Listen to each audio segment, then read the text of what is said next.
ఏమిటి ఇందాక నువ్వు అక్కడ చేసిన పని? కోపడకండి, అంత శబ్దం వస్తుందని అనుకోలేదు. నిన్ను ఇక జన్మలో బయటికి తీసుకెళ్తే నా చెవిలో ఏలే చంపేవే. అంత మాట అనకండి.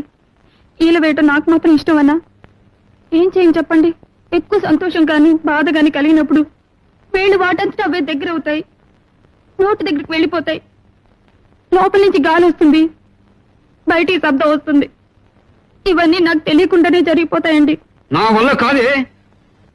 ఏలేసే పెళ్ళాన్ని ఏలుకోలేను. ఇవాళ రేపో వకీల్ గారిని కలిసి నీకు విడాకులు ఇచ్చేస్తాను. అంటే ఏంటండి? కోర్టు వారు నీకు నాకు ఇక ఏ సంబంధం లేదని కాగితం ఇస్తారు. అది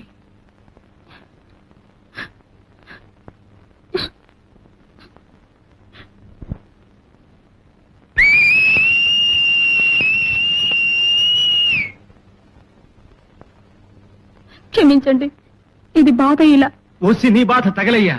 అమ్మా